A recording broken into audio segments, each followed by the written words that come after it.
Good morning. Thank you for joining the Vegas Chamber and the Southern Nevada Water Authority in sustaining our community, your role in protecting Southern Nevada water supply and your property value. My name is Chandler Fagiano, Events Assistant Manager at the Vegas Chamber. Before we get started, I'd like to go over some features of this call. If you are using the desktop or mobile Zoom applications, you may type a question at any time using the question pane at the bottom of the screen. We will answer as many questions as possible at the end of the presentation. Likewise, you are highly encouraged to ask questions live. Use the raise hand button at the bottom of your screen, and as we open for questions, we will call your name and unmute your line. Please ensure you are unmuted on your end and keep questions brief so we can get to as many as possible. Now it is my pleasure to introduce Vegas Chamber President and CEO, Mary Beth Sebald. Thank you so much, Chandler. Good morning to everybody, and thank you all for joining us today for this important conversation. You know, water, we were just talking about this. Water sometimes isn't the most exciting topic, but it's really an important topic, especially when we need it and we don't have it. It's one of the most important regional challenges that we face, impacting our economy and our whole way of life, truly. And as leaders, it's important for all of us to be engaged in this really important conversation. So we're really happy that you're joining us today. Southern Nevada has been a leader in the conversation, but we do need to do a lot more. The Colorado River is facing unprecedented federally declared shortages, and Lake Mead has reached record low levels. So while the Southern Nevada Water Authority maintains a water resource plan for the next 50 years, the success of that effort is truly contingent upon the willingness of Southern Nevada's businesses and residents to use water responsibly. So today we're going to hear from a water expert about the current state of water here, recent legislation as well that has been passed, and then what we can do as leaders to help out. Before we start, I want to do just a little bit of housekeeping today. I want to thank our virtual event sponsors. We wouldn't be able to put these events on without our friends at SCE Federal Credit Union, Brownstein Hyatt Farber Schreck, and also the UNLV MBA program. So we truly appreciate those sponsors for helping us out. Also want to highlight just a couple of upcoming Vegas Chamber programs for everybody. Please do join us for our annual Washington, D.C. fly-in. Super exciting trip. We're going out to D.C. It's September 20th through the 23rd. And that fly-in is just an outstanding way to help elevate Nevada's voice on Capitol Hill. And it's also just a great way to make some invaluable connections. So we hope you can join us. Early bird registration ends on August 1st. So for more information, head to our website, vegaschamber.com. Also, enrollment is open for our Leadership Advance program. Leadership Advance is a great leadership skills training program, and it's a proven course for helping talented employees at all levels to become effective organizational leaders who can help your business thrive. So go to visit leadership.vegas for more information on Leadership Advance. Also, did you know that the Vegas Chamber has a 401k? We do, and it's a great 401k program that you can offer to your employees, and you can have it for yourself. It's a great benefit to offer, so check it out. It's also on our website as well. So, all right, without any further ado, let's get to the program today. It's a pleasure for me to welcome Mr. J.C. Davis. J.C. is the Senior Conservation Analyst at the Southern Nevada Water Authority. J.C., thanks for being with us today. Oh, good morning. My pleasure. Well, I know you have a PowerPoint that you'd like to show to our viewers today. So let's go ahead and jump right into your PowerPoint, and then we'll take questions after you're finished. All right, we'll do that. As you pointed out, water is not necessarily the most exciting subject for people to hear about, so visual aids help a little bit on that in that regard. What I'm going to do this morning is provide just a general overview of where we are, where we think we're going, and what we can do about it. I could talk for 3 hours on this topic, but I've assured Mary Beth that I won't. And I'll provide about 20 minutes worth of sort of reconnaissance altitude review of this topic. And then after that, happy to answer any specific questions that you would like. So Mary Beth, if you'll give me a thumbs up if you can see my screen. Perfect. Okay. So and apologies if there are any of you who already know some of this stuff, but I think it's always a good idea to get everybody on the same page in terms of what we know about our community's water supply. So our community relies on the Colorado for about 90% of its water supply. The balance comes from local groundwater stores. And we have, by a lot, the smallest share of water on the Colorado River. And that's just a virtue of nobody lived here when the Colorado River got divvied up back in 1922 and again 1928. And so we get what works out to be about 1.8% of the river's annual flow. And that's not a lot to deal with, but makes you question how wrong were they really that even moving forward about 100 years, we're still not quite using all of our annual allocation. One of the other things, though, and it's problematic for us, is that there's no agricultural buffer. For instance, in California, you can see down there toward the right left side, they get an allocation that is more than 15 times our size, or roughly 15 times our size, and about 80% of all of that water is used for agriculture. So all the cities in LA and San Diego County, they actually use a fairly small portion of California's water. Most of it is for ag purposes. So what you're looking at here is the last 21 years on the Colorado River. And to sum it up, blue is good, red is bad, low is worse. And we thought that we had seen about as bad as things could get back in 2002. If you look toward the left of the screen, it had 24% of natural inflows compared to the historic record, which goes back more than 100 years. And then this year, we're actually looking at 31%. So as you can see, 3 of the last 4 years have been downright terrible. And that's what caused Lake Mead and Lake Powell to drop so much. So this is a weather monitor that's put out, and as you can see, red, as you could guess, is bad, and dark red is really bad. And there we are. Now, we're in the middle of the desert, right? So typically the Las Vegas area would be in red or dark red. But frankly, that doesn't matter very much because we're such a small contributor. What happens here, like when it rains, as it did yesterday, the only reason it helps is because some people shut off their sprinklers, because our contribution to the elevations in Lake Mead is nominal. In fact, we had a 100-year storm a few years back, and I was asked how much of an impact did that have on Lake Mead, and it was a fairly small fraction of an inch in terms of the impact on the elevation of Lake Mead. So what happens here from a climate perspective doesn't really matter. What happens here from a water use perspective is important, at least to us. So this is kind of a misleading chart because it looks all positive, right? If you're looking at your stocks and they're going like that, you're pretty happy about it. But unfortunately, that's not what this is. This is a probability chart of Lake Mead falling below a specific elevation by a specific time.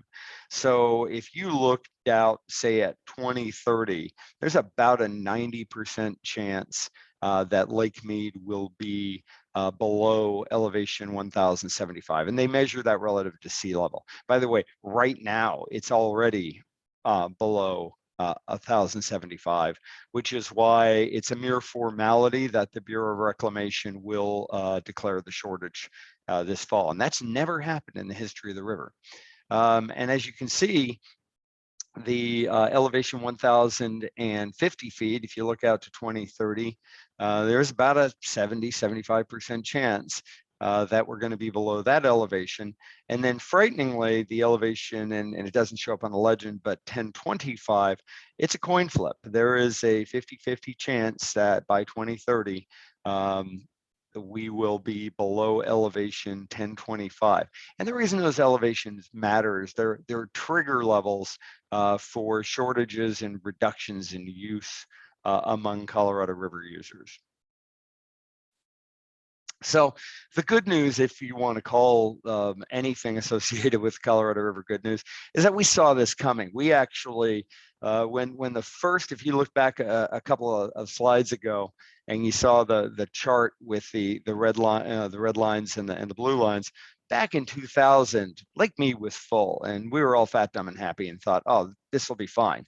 And then 2000 came, and it was a little bit of a drought, but nothing really to worry too much about. And then 2001 came along, and it was also not good. And then 2002 came along, and Lake Mead started dropping like somebody had pulled the drain plug on it. And so at that point, we started enacting some fairly significant measures in terms of our community's water supply, because believe it or not, we were using more than we were allowed to use. There's some legal mechanisms for that back in 2002. And we knew that with Lake Mead dropping, that wasn't going to fly. And so we had to start taking some fairly significant efforts to reduce our community's water use. So some of the things that we've done, and I'm going to talk about this in a second, we've banked a substantial amount of water. We maintain, that's really our agency's primary role, is looking at how are we going to supply the community with water over the next half century. And we maintain a rolling plan. So every year we go back and reevaluate it and say, okay, what conditions have changed, what resource options have changed, what population projections have changed, what are we going to do?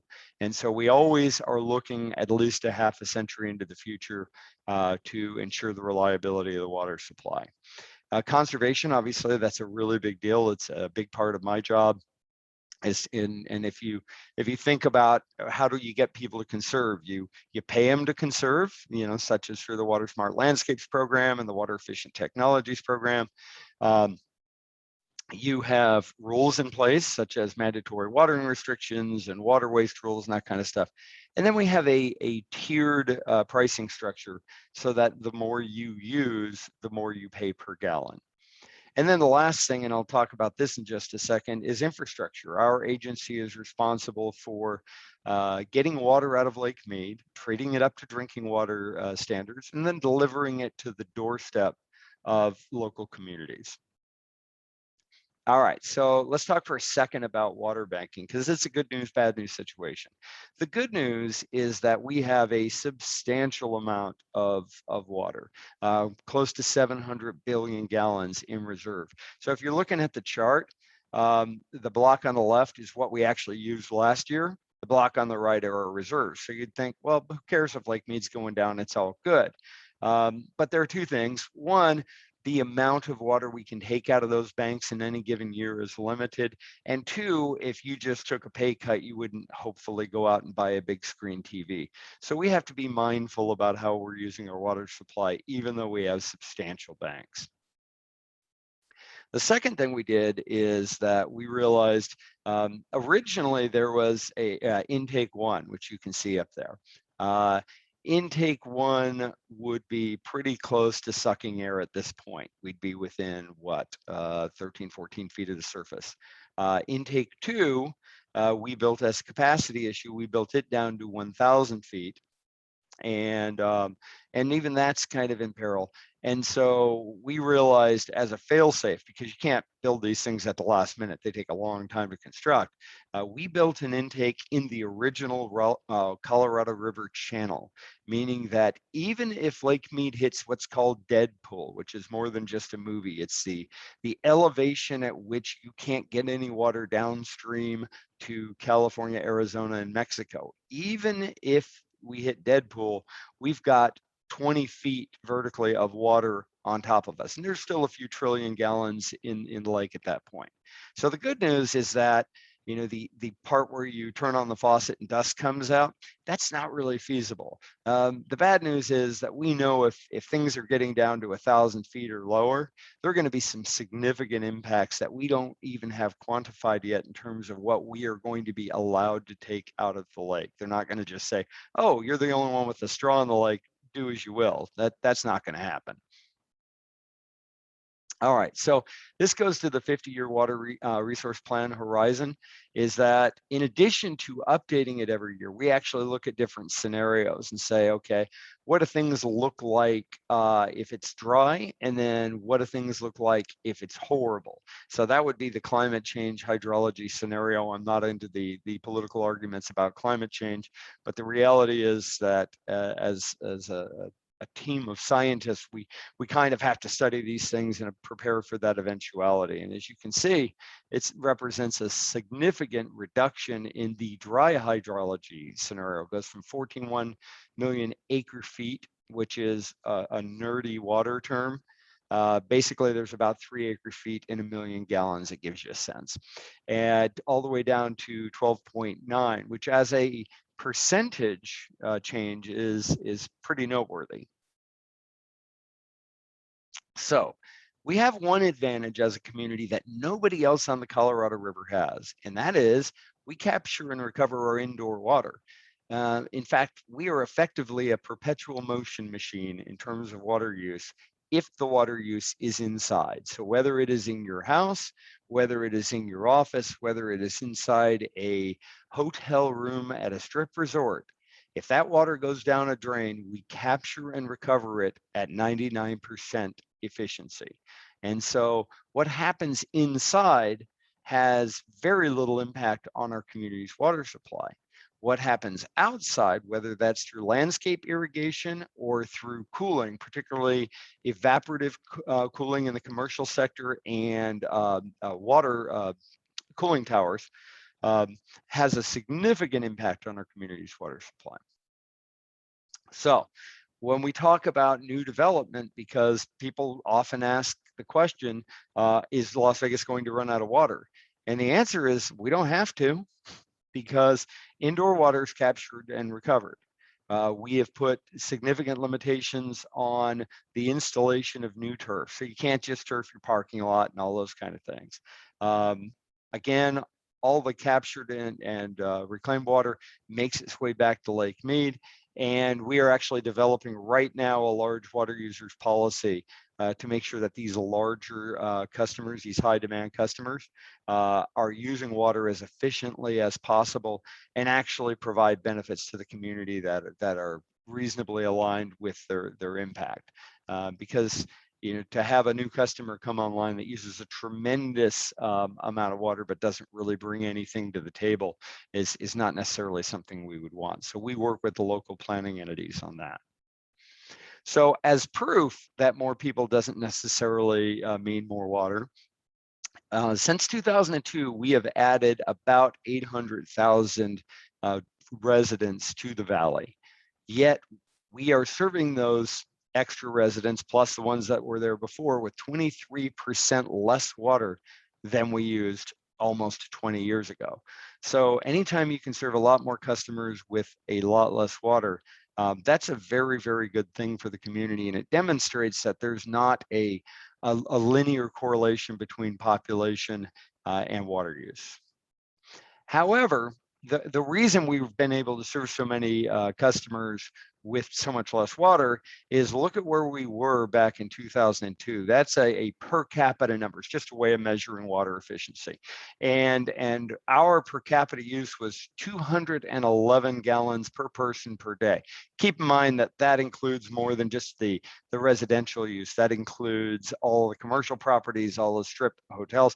At full occupancy, strip hotels are the equivalent of having a city of about 250,000 people living here year round. So they have a notable impact on gross water demands, but they don't count against the calculations for per capita usage. But we went from 211 back in 2002 down to 112 in 2020. So we've made a lot of gains, but we still have a ways to go. There's still a fair amount of fruit on that tree that we can get.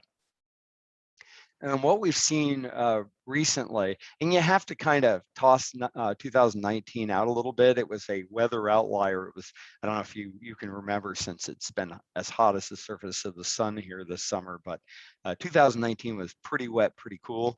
And because, again, where does the water go? It goes to cooling, and it goes to irrigation. Those two things were down, and so our consumptive water use was down. 2020, things jumped back up in a meaningful way to almost 256. That's not a trajectory we can afford to maintain. So we're going to have to work to bring that number back down to some more reasonable rate of growth. So last fall, the Southern Nevada Water Authority Board of Directors, which includes representatives from all of the local agencies, approved some recommendations from a Citizens Advisory Committee. That included things like reducing non-functional turf, limiting new turf, implementing smart controllers, getting more advanced metering infrastructure so we can really see how people are using water, cutting into the uses from evaporative cooling, which again is almost entirely a commercial enterprise, and developing that large water user policy that we talked about. So non-functional turf is, and there's actually going to be a Citizens Advisory Committee that I'll talk about here in a second, but that's water that basically the only person that ever walks on it is pushing a mower. That's kind of how you know if your turf is non-functional or not. That it's just for looking at. And if it's just for looking at, then let's put in plants that achieve the same aesthetic effect without all of the water use. So in this most recent session, the legislature passed a law, and that law effectively prohibits the watering of non-functional turf effective at the beginning of 2027, which seems like a long way away, but it's kind of not. It excludes the single-family residential sector. And we think that almost 40,000, so what is that, about a little less than a sixth of our water supply could be saved just by doing that. And if you look at that pie chart on the right, what you'll see is that of all the non-functional turf, most of it's not in households. It's not people's front backyards. It's commercial and apartment complexes and other places where, again, this isn't all turf. This is just the non-functional part. So what does this law do? Essentially, the first thing it does is it establishes an advisory committee, because we don't want to just make the rules in a vacuum. So as of last Thursday, the SNWA Board of Directors appointed 9 members to an advisory committee, and it represents a variety of sectors, because that's where the non-functional turf is, in a variety of sectors. And they are going to refine and define what exactly is non-functional turf, and what do we want the process to look like, and how do we want to set the rules? Because we're not trying to be draconian, but we have been, as an agency, begging and paying for the last 20 years for people to take out completely useless turf. And frankly, the business community has largely ignored us. And when I say that, what I mean is that residents have taken out about 2/3 of their non-functional turf. Among the commercial sector, it's more like 20%. And so this is sort of what it's had to come to, because the conditions on the Colorado have gotten dire enough that we have to go past pleading. And so that's where the process is. The appointments actually, as I said, just got made, and they'll have as many meetings as they need to have in order to sort this stuff, but probably 5 or 6 months they will have it all sorted out. So this is why non-functional turf matters. The red bars represent the average water use for a 10,000 square foot piece of turf, which is not all that uncommon in the valley. And matter of fact, a lot of homeowners association common areas. Now, I'm not talking about the parks. I'm just talking about their entries and their streetscapes and all that have far more than 10,000. But this just give you a sense. This is what 10,000 square feet of turf uses in terms of water. And you can see how high it climbs between the winter months and the summer months. If you take the same area and you put it in drip irrigated plants. So I'm not talking about turning it into a gravel pit. I'm talking about plants that can be lush and beautiful and all that. Not only are the numbers much lower in the winter, they pretty much stay low all year long because you're applying water directly to the root base, one drop at a time. It's far more efficient than spraying water into the air on a 114-degree day and hoping some of it hits the roots.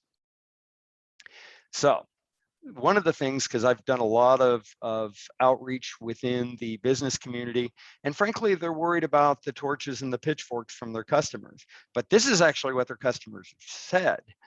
We went out and did quantitative research, and almost 70% of customers wanted us to make you take out the non-functional turf, and only 10% said, no, we think they should keep it. So other areas, as I mentioned earlier, the turf is a big deal because it uses 4 times more water than drip irrigated plants on the same footprint. But cooling is a very big deal here in the valley. And so if you have a high ceilinged warehouse or industrial facility or anything like that, chances are you have multiple swamp coolers. And people don't tend to think much about their swamp coolers. They're inexpensive enough. They never really change what's called the fill, the pads, if you will, that are in there. And as a result, they lose efficiency. They lose a lot more water. A lot of them, their drainage, because the way these things work is just basically pouring water over these pads. They don't even bother sending that water that drips down into the sanitary sewer system. They just fire it through a French drain off into the parking lot. And so those are some of the things that we're going to have to deal with. Cooling towers are a huge deal here in the valley. I'm actually working on a study right now to find out just how much water goes to cooling towers. But toilets, bathroom fixtures, they are non-consumptive, again, because we're capturing that water. But it's that much less water that we have to treat up to drinking water standards and deliver into the valley. And then irrigation controllers are a way to take advantage of rain events, unexpected cooler temperatures, everything like that, because otherwise your landscaper may not come out and adjust the clocks.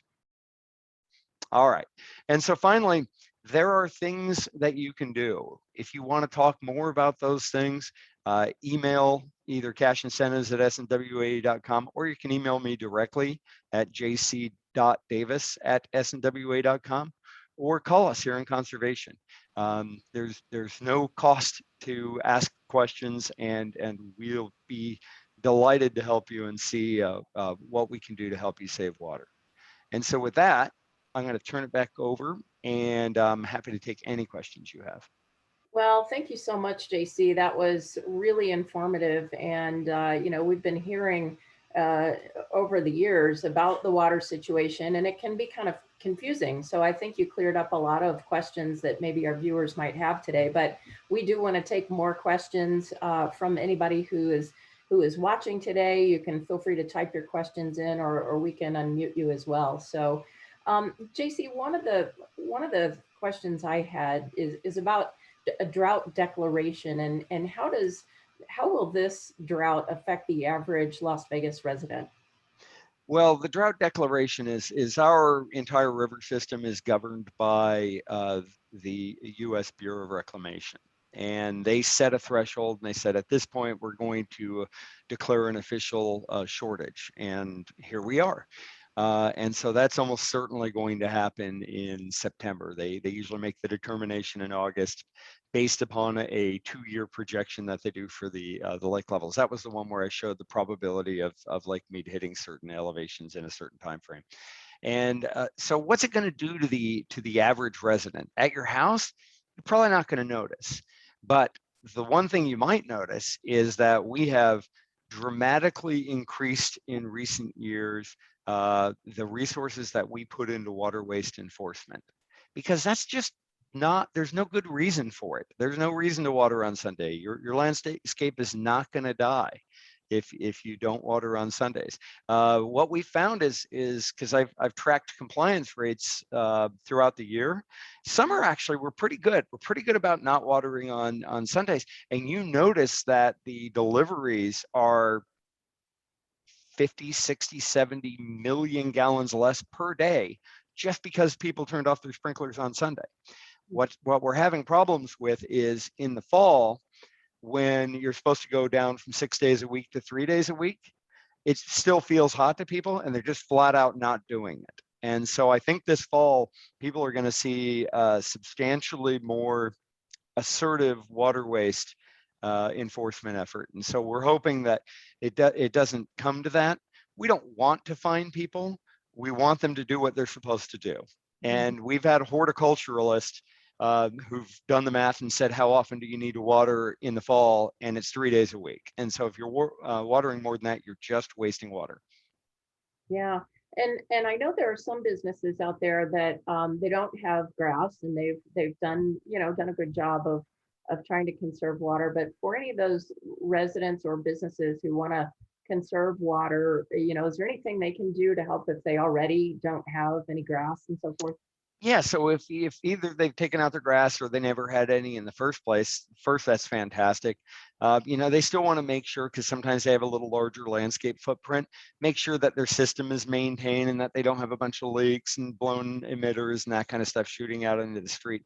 But the bigger thing they can do, and most people, it's behind the curtain stuff, so they don't think about it, is to look at what type of a cooling system do they have.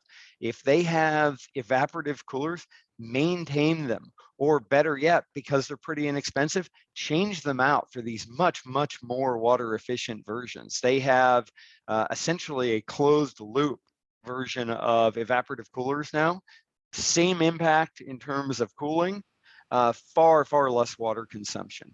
And then anybody with a cooling tower. And we're actually doing a study because only the very largest cooling towers are permitted. So we don't even know about the other ones. And that's what we're trying to sort out right now, is at what size does a commercial structure generally have a cooling tower? Because that there are new types of technologies that are dramatically more water efficient.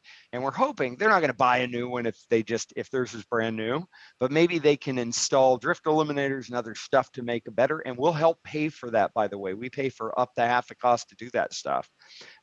Or if their unit is kind of getting near the end of its service life, instead of just buying another one, talk to us about which type is best, and we'll help pay for that too. We'll actually help businesses buy a new cooling system just because we want that much for you to use the more water efficient model. That's great. How do they how does a business who do they contact at Southern Nevada Water Authority for that help? Well, we're trying to do away with as much bureaucracy as we possibly can. So if somebody's interested in that, they can call me. They can call me directly, or they can call our number that I just had up at 862-3740, or they can email cashincentives@snwa.com. Feel free to post all of that on your website if you'd like, or have your smart people work with our IT folks and create links or whatever. But we're more than happy, and for the business community, because the volume, if you will, of transactions is so much lower than with residential customers, we provide kind of a white glove experience for businesses that are looking to do those things. We'll go out and do a site assessment and talk to you about the kinds of things that you can do to save water. Wow, that's great. Okay. Ryan Wolf is asking a question. He says, with all the new construction around the valley, especially commercial, are they required to put water conservation efforts in place in order to operate? Short answer is yes. The slightly longer answer is right now, the rules regarding new construction, new commercial construction, only look at the landscaping footprint, because that is a big portion, right? They're indoor water, not that big a deal. I believe that as the drought continues, and we don't have any official policy on this, I think we're going to have to look at technology requirements on new construction to create more efficient cooling systems in commercial properties. And I get the math, right? Right now, if you're a commercial property, water is cheap, electricity is expensive.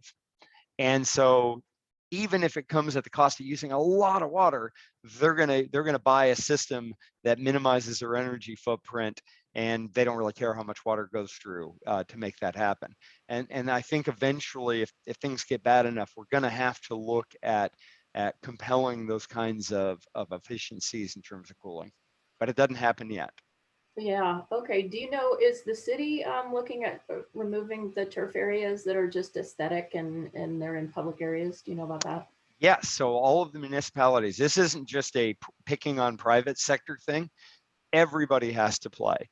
So in fact, we are in ongoing meetings with the city and the county and City of Henderson, North Las Vegas. We are building agreements right now so that they can do phased conversions. They want to get out in front of this. And part of it is because they have pretty long planning horizons.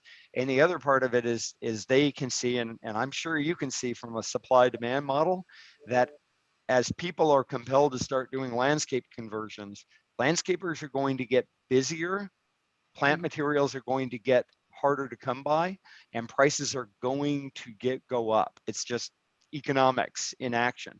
And so being one of the first ones on the train is a pretty good idea, and the cities are trying to do that. Mm-hmm. Okay, you mentioned evaporative coolers a second ago. What kind of new technology is coming about that's going to help us with the water conservation? Well, we kind of look at these as two separate things, right? So what we would call a swamp cooler, which is a big commercial evaporative cooler, kind of like something you'd have in your garage, but much, much bigger. Again, I was shocked to find out that the majority of them don't actually drain to the sanitary sewer system. So there's some evaporative loss, right? And that's hard to avoid. That's how they work. But a lot of this water just pours over the pads, if you will, and then it goes down, but it doesn't actually go to a drain. It just goes out. You can go and look at some of these commercial properties, and there is a small stream. We should stock it with trout going off their parking lot and out into the desert. And so those systems are so outdated. They're brand new ones, and essentially none of that happens. They capture that water that's coming down. They treat it to reduce scaling, which of course helps the efficiency of the unit overall, and then it goes back into the top, and away it goes. On the cooling tower side, and again, any structure of size, not just resorts, is likely to have cooling towers. From an energy perspective, it's a very efficient way. From a water perspective, it's a very inefficient way. But there are new types of systems like these adiabatic systems that in the cooler months, they actually don't take any water at all. And in the warmer months, they take substantially less water than a traditional cooling tower setup. And so just by arranging a site visit, we can talk to them about the types of new technologies. And so there are things you can do to an existing system if it's not right near the end of its service life, and you're not going to throw away a perfectly good piece of equipment. We get that. But when it's time to change it out, let's change it out to something smart. And then in the meantime, there are variable speed fans. There's any number of things that just tighten up, shave 10 or 15 or 20% off of the cooling load. And that's kind of a big deal. Yeah, that pie chart that you showed with the allocations was pretty sobering. Is there any way or any chance of changing those allocations? Great question. I get it a lot. Short answer, no. Longer answer, expletive, no. These rules were set up in the 1920s, and when you say something would take 7 state legislatures plus an act of Congress to change, that's a real thing. That's what it would require to alter the allocations at this point. And so, I mean, California and Arizona got into a beef about allocations, and the litigation lasted 50 years. Like lawyers were handing down that case to their grandkids. So what we try to do as an agency, because we're not in a position of power, you saw it, we have a tiny allocation, but we can work within the lines, and the compact is as flexible as we are all willing to agree that it is. And so we've come up with some very creative agreements. That's why we have the banks that we have. Those things were never possible before like the 1990s. But if we're all willing to be flexible, we can get where we need to be. But actually reapportioning the Colorado River, not going to happen. Interesting. Well, and then you bring up another point too, when you say if we all, will take measures to conserve. What about the other states that are consuming a lot of water through their agriculture and so forth? Are they also taking steps to reduce usage?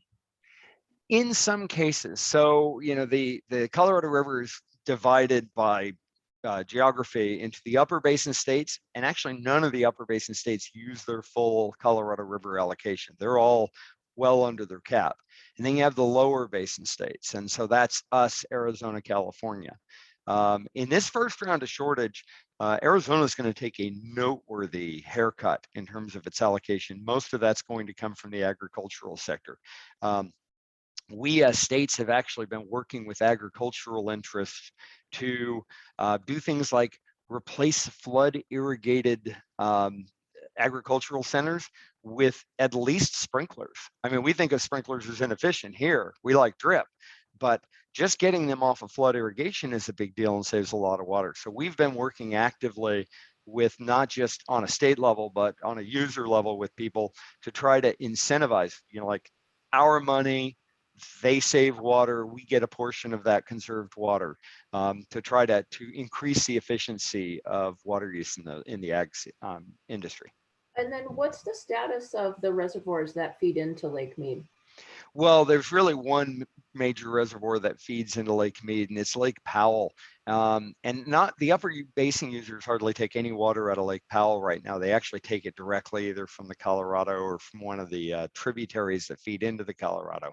And they just don't have the pipes that go into Lake Powell.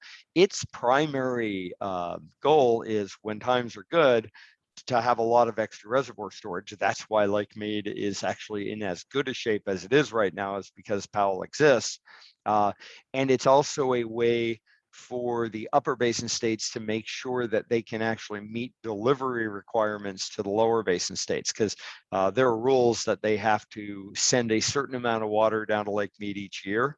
And if they didn't have Lake Powell, they'd be subject to the whims of nature, and they don't want to be in that spot. Right. Okay. Well, JC Davis, thank you so much for joining us today.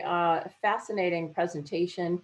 We're going to make this available on our website and YouTube as well. And we'd love to have you come back and give us updates. And if anybody has, the inkling or desire to get in touch with you guys, we'll put all the links like you suggested up on our website. Make sure that people have you to use as a resource. So can't thank you enough for your time and efforts and all you do to help us with our water.